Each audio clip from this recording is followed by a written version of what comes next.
Hello friends, તુવેરના દાણાની અંદર બેસનનું ઘોળ નાખી અને એક વખત આ રેસીપી તમે બનાવી લીધી ને તો તમે તુવેર ટોઠા કે પછી હોટેલના શાક પણ ભૂલી જશો. એટલી બધી ટેસ્ટી આ રેસીપી બનીને તૈયાર થઈ છે મિત્રો. તો ચલો રેસીપી બનાવવાનું શરૂ કરીએ. તો લીલી તુવેરના દાણાની એકદમ નવી રેસીપી બનાવવા માટે સૌથી પહેલાં અહીંયા આપણે એક મોટું મિક્સિંગ બાઉલ લેશું અને એની અંદર આપણે એક વાટકી ભરીને બેસન નાખી દઈશું. અને ત્યાર પછી આપણે બેસનની અંદર ટેસ્ટ અકોર્ડિંગ મીઠું ઉમેરી દઈશું. અને ત્યાર પછી આપણે મીઠા ઉપર થોડું પાણી નાખી દઈશું અને આપણે એકદમ મસ્ત મજાનું ખીરું બનાવીશું. તો આ રીતે આપણે વિસ્કરની મદદથી એકદમ સારી રીતે ફેટી લેશું એટલે મીડિયમ એવું બેસનનું ઘોળ બનીને રેડી થશે. અને હા, તમારી પાસે આ રીતે વિસ્કર ન હોય તો તમે બ્લેન્ડરથી પણ ફેરવી શકો છો. એનાથી પણ એકદમ મસ્ત મજાનું સ્મૂથ ખીરું થઈ જશે. જો હવે આ રીતે આપણે વિસ્કરમાંથી પાડીએ તો રિબિન ટાઈપ પડે એ રીતનું આપણે ખીરું બનાવવાનું છે. હવે આની અંદર આપણે બિલકુલ પાણી નથી નાખવાનું, બસ આ રીતનું જ આપણે ખીરાની જરૂર છે. જો તો હજી આપણે આને થોડી વાર 1 થી 2 મિનિટ ફેટીશું એટલે આની અંદર જે નાની નાની ગુટલી છે એ બધી ભાંગી જવી જોઈએ. એક પણ ગુટલી બેસનની અંદર રહેવી ન જોઈએ મિત્રો. અને હા, તમારા ઘરમાં જેટલા મેમ્બર હોય એ પ્રમાણે તમે આ રેસીપી બનાવી શકો છો. જો હવે આ રીતે આપણે થોડી વાર ફેટશું એટલે એકદમ સ્મૂથ ખીરું બની અને તૈયાર થશે. જો સરસ મજાનું ખીરું બનીને તૈયાર થઈ ગયું છે. અને ત્યાર પછી આ બનેલા ખીરાને આપણે સાઈડમાં કરી દઈશું. અને અહીંયા આપણે તુવેરના દાણા લેવાના છે. તો અત્યારે મેં ફ્રેશ અને તાજા તુવેરના દાણા લીધેલા છે. તો અત્યારે શિયાળાની સિઝન છે એટલે માર્કેટમાં તુવેરના દાણા ભરપૂર પ્રમાણમાં મળતા હોય છે. તો આ રીતે બને એટલા આપણા રોજિંદા જીવનમાં લીલી તુવેરનો વધારેમાં વધારે આપણે ઉપયોગ કરવાનો છે. તો આજે આપણે તુવેરના દાણાની એકદમ નવી અને યુનિક રેસીપી બનાવીને તૈયાર કરવાની છે, જે આજ પહેલાં તમે ક્યારેય નહીં બનાવી હોય. ફટાફટ બનીને તૈયાર પણ થઈ જાય છે. તો હવે જે આ બનાવેલું બેસનનું બેટર છે એને આપણે તુવેરના દાણાની અંદર નાખી દેવાનું છે.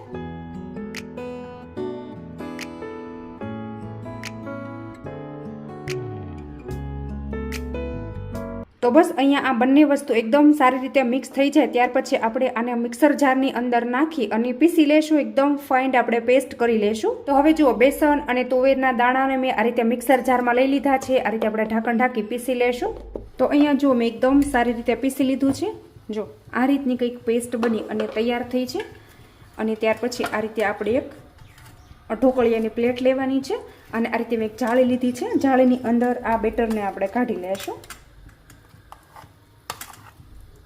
જો આમ તો એકદમ સ્મૂથ થઈ ગયું છે. આ જાળીની અંદર આપણે બિલકુલ કાઢવાની જરૂર નથી, એટલા માટે ડાયરેક્ટ આપણે આમાં જ નાખી દઈશું. અને આ જે મિક્સર જારની અંદર બચેલું બેટર છે એને પણ આપણે આ રીતે લઈ લઈશું. તો જુઓ મિત્રો, એક વખત તમે આવી રીતે તુવેરની રેસીપી બનાવશો ને મિત્રો તો જૂની બધી રેસીપી તમે ભૂલી જશો. એટલી બધી ટેસ્ટી આ રેસીપી બનીને તૈયાર થાય છે. અને જો તમને આ રેસીપી સારી લાગે ને તો કોમેન્ટમાં તમારો ફીડબેક જરૂરથી આપી દેજો. અને તમે મારો વિડીયો ક્યાંથી જુઓ છો ને એ પણ મને કોમેન્ટમાં લખવાનું બિલકુલ નહીં ભૂલતા. અને હવે ત્યાર પછી આ બેટરને આપણે હલાવ્યા પહેલાં એની અંદર જો આ રીતે મેં ઊંધી ચમચીનો દાંડલો રાખી ચપટી સોડા લીધેલા છે તો ઉમેરી દેશું. અને સોડાને એક્ટિવેટ કરવા આપણે થોડું લીંબુ નાખી દેશું. જો એટલે આ રીતે ફૂલી જશે. અને હવે આપણે એને એકદમ સારી રીતે હલાવી અને મિક્સ કરી લેશું.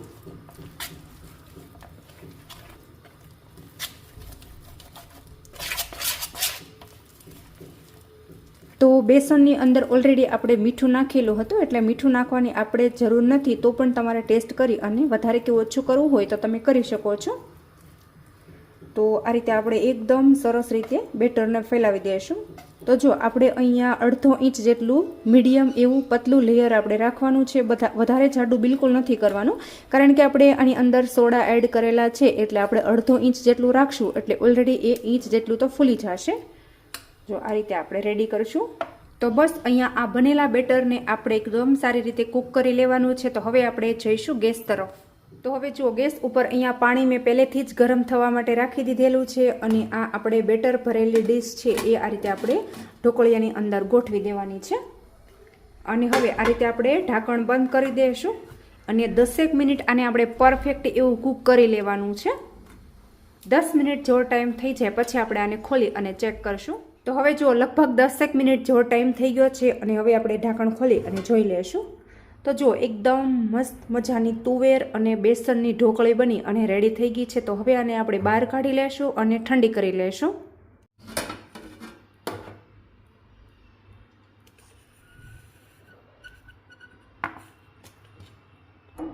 તો જુઓ તુવેરની એકદમ મસ્ત મજાની ઢોકળી બની અને તૈયાર થઈ ગઈ છે. ઠંડી થાય પછી આને આપણે નાના નાના પીસીસ કરશું. તો વિડીયોમાં તમે કન્ટિન્યુ બન્યા રહેજો. આમાંથી હજુ આપણે એકદમ મસ્ત મજાની બીજી ટેસ્ટી ચટપટી રેસીપી બનાવવાની છે. તો શું મિત્રો તમે ક્યારેય આ રીતે તુવેરની આવી રેસીપી બનાવીને ટ્રાય કરી છે કે નહીં એ કોમેન્ટમાં તમારો ફીડબેક જરૂરથી આપજો. અને તમે મારો વિડીયો ક્યાંથી જોવો છો ને એ કમેન્ટમાં લખવાનું બિલકુલ નહીં ભૂલતા. તો જો અત્યારે આ રીતનું કંઈક એનું બાઇન્ડિંગ આવેલું છે. જો એકદમ આ ઠંડી થશે ને એટલે કડક થઈ જશે અને પીસીસ કરવામાં પણ આપણને સરળતા રહેશે. તો અહીંયા બેસનની ઢોકળી એકદમ સરસ એવી ઠંડી થઈ ગઈ છે અને ત્યાર પછી આ રીતે આપણે એને કટ કરી લેશું. તો તમે જોઈ શકો છો કે ઠંડી થયા પછી એ આસાનીથી કટ થઈ જાય છે. તો અહીંયા તમે જે રીતે ઈચ્છો એ પ્રમાણે ટુકડા કરી શકો છો. હું એકદમ સરસ એવા નાના નાના મીડિયમ પનીર જેવા આના ટુકડા કરું છું.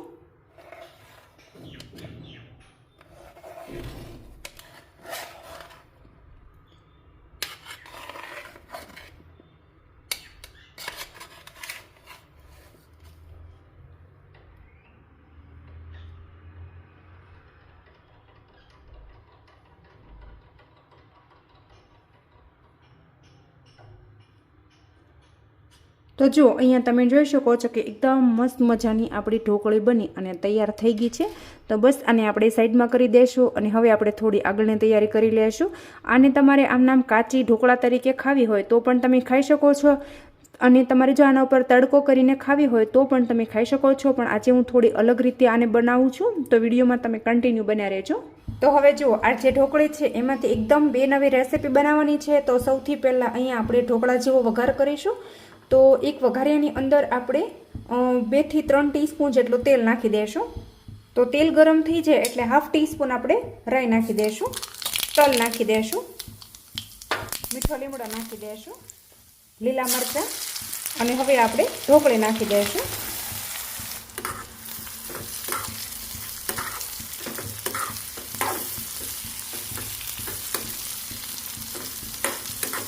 અને ગળપણ માટે થોડી ખાંડ નાખી દઈશું અને થોડોક અહીંયા આપણે લીંબુનો રસ નાખી દઈશું.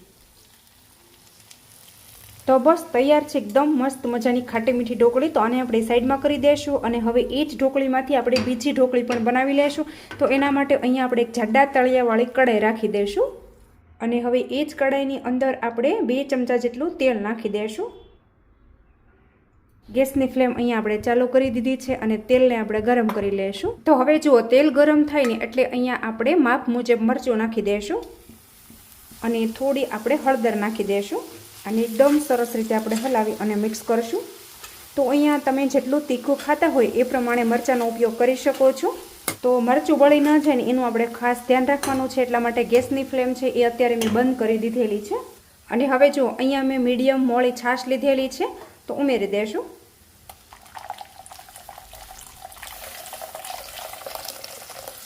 હલાવી આપણે એકદમ સારી રીતે મિક્સ કરશું.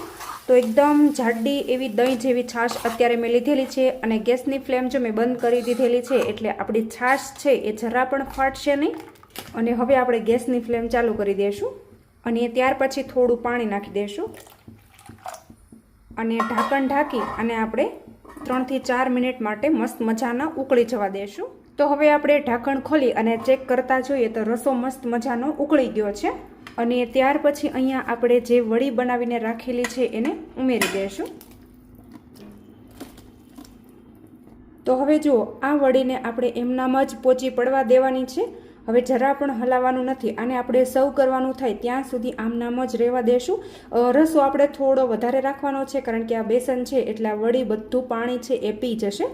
ગેસની ફ્લેમ થોડી વાર આપણે હાઈ કરી દઈશું. વખત થોડું આપણે મીઠું નાખી દઈશું કારણ કે રસો કર્યા પછી આપણે મીઠું નથી નાખેલું, આપણે માત્ર વડીમાં જ મીઠું નાખેલું હતું. એકવાર આપણે થોડું હલાવી અને મિક્સ કરશું. તો જોઈ શકો છો મિત્રો તમે એકદમ મસ્ત મજાનું તુવેરના દાણાનું શાક બની અને તૈયાર થઈ ગયું છે. તમે આવી રીતે ક્યારેય પણ નહીં બનાવ્યું હોય એટલું બધું ટેસ્ટી આ શાક બનીને તૈયાર થાય છે મિત્રો. તો હવે ગેસની ફ્લેમ આપણે બિલકુલ બંધ કરી દેવાની છે, કારણ કે આટલો રસો તો આપણે જોઈશે જ, કારણ કે આ બાજરીના રોટલા સાથે શાકને સર્વ કરવાનું છે. એટલા માટે તમે ચોળીને પણ ખાઈ શકો છો. ખૂબ જ ટેસ્ટી એવું સાથે હેલ્ધી પણ આ શાક બનીને રેડી થયું છે મિત્રો. આવી રીતે તમે ક્યારેય ન બનાવ્યું હોય તો એકવાર ચોક્કસથી ટ્રાય કરી જોજો, અને રેસીપી તમને સારી લાગે ને તો કોમેન્ટમાં તમારો ફીડબેક પણ મને આપી દેજો. તો બસ હવે આ ગરમા ગરમ શાકને આપણે સર્વ કરી દઈશું. તો અહીંયા જુઓ મિત્રો, એકદમ મસ્ત મજાનું તુવેરની વડીનું શાક અને એકદમ મસ્ત મજાની વઘારેલી વડી બની અને રેડી થઈ ગઈ છે મિત્રો. જો એકદમ જોતાં જ ખાવાનું મન થઈ જાય અને તમે તુવેર ટોઠા પણ ભૂલી જાઓ ને એટલું સરસ આ શાક બનીને રેડી થયું છે મિત્રો. તો મિત્રો, તમને મારી આજની આ એકદમ નવી રીતે તુવેરનું શાક બનાવવાની રેસીપી કેવી લાગી છે ને એ કોમેન્ટમાં તમારો ફીડબેક જરૂરથી આપી દેજો. અને તમે મારો વિડીયો ક્યાંથી જોવો છો ને એ પણ મને કોમેન્ટમાં લખવાનું બિલકુલ નહીં ભૂલતા. અને હજુ સુધી તમે મારી ચેનલ ઉપર નવા હોય તો ચેનલને સબસ્ક્રાઈબ કરી લેજો. Thank you.